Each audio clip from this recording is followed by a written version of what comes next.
নমস্কার, দেখছেন talk to Bangla. আমি অভিষেক রয়েছি এবং আজ দেবীপক্ষের শুরু হয়ে গিয়েছে এবং আজ কিন্তু আমরা অন্যতম একটা জাগ্রত মন্দির মধ্যমগ্রাম কাঞ্চলতলা এবং অবশ্যই কল্যাণ মন্দির, সবাই জানেন আপনারা, জনপ্রিয়, এবং সেখানকার যিনি বর্তমানে পৌরোহিত্য করছেন দিলীপ চ্যাটার্জি, শ্রদ্ধেয় দিলীপ চ্যাটার্জি এখন আমাদের মধ্যে নেই। তার সুযোগ্য নাতি, আমরা তার সঙ্গে কথা বলবো, শঙ্খ চ্যাটার্জির সঙ্গে। দাদা, প্রথমেই নমস্কার এবং আজকের যে মাহাত্ম্য মহালয়া সেটা দিয়ে আমরা একটু শুরু করব। মহালয়ার মাহাত্ম্য হচ্ছে, মহালয়া হচ্ছে একটা সন্ধিক্ষণ, যেই সময় প্রেতপক্ষ শেষ হয় এবং দেবীপক্ষের সূচনাকাল। এবং আমরা সবাই জানি যে বীরেন্দ্রকৃষ্ণ ভদ্রের যে কালজয়ী মহিষাসুর মর্দিনী, তার জন্য এই মহালয়ার দিনটি থেকেই আমরা ধরে নিই দেবীপক্ষের সূচনা হয়ে গেল। এবং এই যে মন্দির 51তম বর্ষ মহালয়া, এই দিনে মাকে এখানে প্রাণ প্রতিষ্ঠা করে প্রথম আরাধনা করা হয়েছিল, তাই মায়ের জন্মদিন হিসাবে এই মন্দিরে 51 বছর ধরে এই মহালয়া উৎসব পালিত হচ্ছে।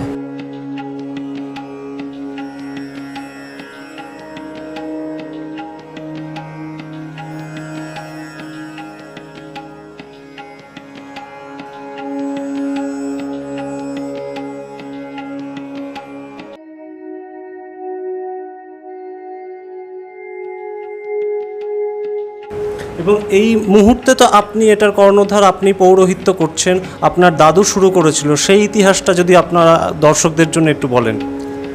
আমার ঠাকুরদাদা মাতৃসাধক ছিলেন এবং তিনি স্বপ্নাদেশে যে পাশে পুকুর আছে মন্দিরের, মায়ের যে কুণ্ড আছে, সেইখান থেকে দেবী বিগ্রহটি পেয়েছিলেন আর কি, উদ্ধার হয়েছিল। দিয়ে তারপরে মায়ের স্বপ্নাদেশে এই মন্দির প্রতিষ্ঠিত হয় এবং এখানে পূজা অর্চনা শুরু হয়ে থাকে এবং সেই পরম্পরাকে আমি বহন করে চলেছি। মিঠাই এমন একটা সিরিয়াল, সেটা সারা জীবন থেকে যাবে। এটা thank G Bangla, thank the producer, যে আমি ওই সিরিয়ালের পার্ট ছিলাম। আচ্ছা, তাহলে মিঠাইয়ের ডায়লগই বলছি। সিদ্ধার্থকে আমি একটা কথা বলেছিলাম, যখন সিদ্ধার্থ মিঠাইকে বিয়ে করতে চাইছিল না, তখন আমি সিদ্ধার্থকে বলেছিলাম, আমি তো মিঠাইয়ের দিদি হতাম, সবাই তোমরা জানো। আমি সিদ্ধার্থকে একটা কথা বলেছিলাম, মিঠাই বড্ড ভালো, মিঠাই আমাদের এই মোড়ক বাড়িটাকে জড়িয়ে রাখবে, তুই প্লিজ মিঠাইকে যেতে দিস না। আর একটা জিনিস মাথায় রাখবি, সংসার সবসময় সুখী হয় রমণীর গুলো, তাই তো? Thank you so much. আর একটাই কথা বলবো, কথা দেও, কথা ডায়লগ। ও আচ্ছা, কথা ডায়লগ তো চিত্রা বহু প্রচন্ড খারাপ। কথার এদিকে শুধু আমি একটা কথাই বলতে চাই, চিত্রা মানে খাতরা, beware. Thank you so much. আমি শুধু এটুকুই বলবো, আমরা মায়ের পুজো করছি, বাড়িতে আমাদের মা বোনেদের সম্মান দিন, তাহলে দেখবেন মায়ের পুজো মা আরো বেশি আপ্লুত হবে। এবং সত্যি কথা বলতে, সেই মা তো মর্তে আসেন, আমাদের রূপেই আছেন, আমরাই তো দেবী প্রত্যেকে, তাই না? কি দেবীদের এরকম গলা শুকিয়ে গেছে কেন? হাততালি হোক নিজেদের জন্য, এতগুলো দেবী এখানে আছে, তাই তো? দেখুন, এটা কিন্তু ঠিক, নারী পুরুষ সমান আর সমান অধিকার। আর শঙ্খদা, থ্যাংক ইউ সো মাচ। আমি চাইবো, জানি না পরের বছর ডাকবে কিনা, প্লিজ ডাকবেন। হ্যাঁ, খুব ভালো লেগেছে আমার এখানে এসে।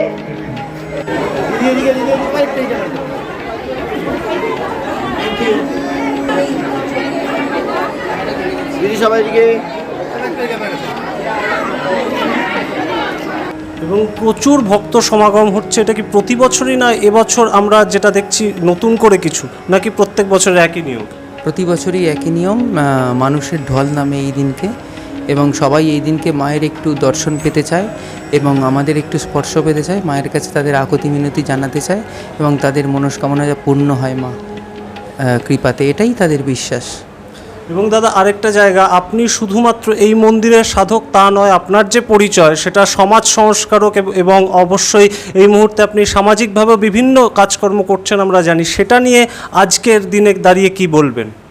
শ্রীমদ্ ভগবদ্ গীতার কথাই বলবো, জানাম অধর্ম নচমে প্রবৃত্তি, জানাম অধর্ম নচমে নিবৃত্তি, ত্বয়া ঋষিকেশ হৃদি স্থিত না যথা নিযুক্তস্মি তথা কর্মে। আমি ধর্ম অধর্ম কিছু জানি না, শুধু এটুকু জানি আমার হৃদয়ের মধ্যে যে পরমাত্মা বিরাজ করছেন, তিনি যেভাবে কাজ করাচ্ছেন আমি সেইভাবে করছি।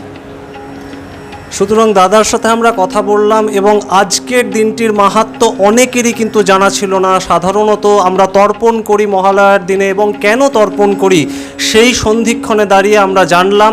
এবং অবশ্যই মধ্যমগ্রাম কাঞ্চনতলায় কিন্তু আপনাদের সবার স্বাগত রইল এবং অবশ্যই টক টু বাংলার যত দর্শক আছেন আপনারা সবাই আসুন, এসেই জাগ্রত মন্দির দর্শন করুন। দেখতে থাকুন টক টু বাংলা, ভুলবেন না টক টু বাংলা ইউটিউব চ্যানেলটিকে সাবস্ক্রাইব করতে। ধন্যবাদ। अधिको माता गर्भधारण पोषणा ततई त्रिषु लोकेषु नास्ति मातृसंगो। বাবার চাইতে যদি মা বড় হয়, কেন বড় হয়? পিতরাপি অধিকো মাতা গর্ভধারণ পোষণা, তিনি আমাদের নামাজ ধরে গর্ভে ধারণ করেন, পোষণ করেন। ততই ত্রিষু লোকেষু নাস্তি মাতৃসমগুরু, মায়ের সমান ত্রিভুবনে আর কোনো কেউ হতে পারে না। তারপরে বাবার স্থান, এটা এক।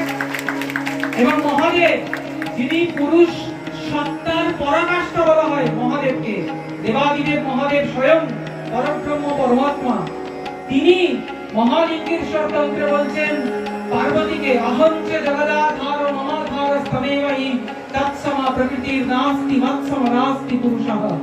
বলছে আমি এই জগতের আধার। মহাদেব বলছেন এই জগৎ, এই বিশ্ব ব্রহ্মাণ্ড চরাচর সৃষ্টি, তার আধার আমি।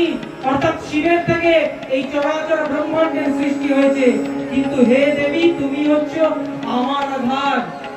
পুরুষ সত্তার চরমতম পরাকাষ্ঠা স্বয়ং ভগবান যদি তার নিজের স্ত্রী, তার অর্ধাঙ্গিনীকে সামনে এগিয়ে দিয়ে যেতে পারেন, তাহলে আমরা তো ক্ষুদ্র নর, আমরা কেন আমাদের মায়েদের সামনে এগিয়ে দিতে পারবো না? এই জন্য মা এবং নারী হচ্ছেন সদা সর্বদা পূজনীয়। দেবী চণ্ডীতেও বলা আছে স্ত্রিয়ঃ সমস্তা সকলা জগৎসু, অর্থাৎ সমস্ত জগতে নারীদের মধ্যে সেই আজ্ঞা শক্তি মহামায়া জগদম্বাই বিরাজ করেন। তাই নারী কখনো পুরুষের সমান হতে পারে না। নারী সে যে বংশ প্রদীপকে আগে এগিয়ে নিয়ে যাচ্ছে, তাই পুরুষের আগে সদা সর্বদা নারীর স্থান। এবং আমি একজন গর্বিত বাবা যে আমার প্রথম সন্তান একজন কন্যা, আমি একজন মেয়ের বাবা, তার জন্য আমি গর্বিত। এটা আমি মনে করি, কারণ আমি মনে করি যে একজন ভাগ্যবান পুরুষের প্রথমে কন্যা সন্তান হয়।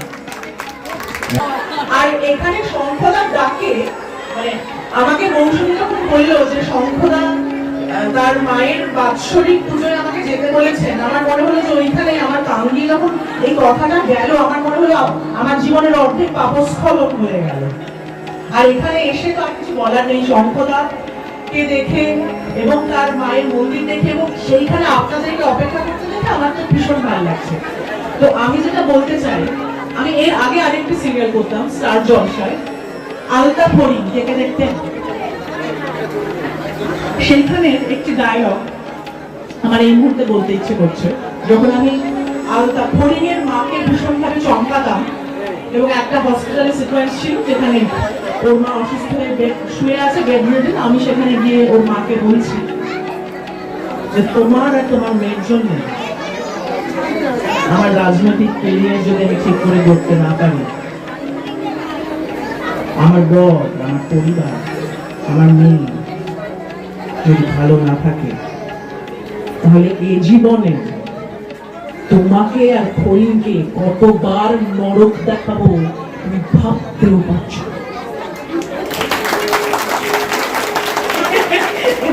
তবে আমার মনে হয় এই জায়গাটা স্বর্গ। মানে এখন নরকের কথা বলে আর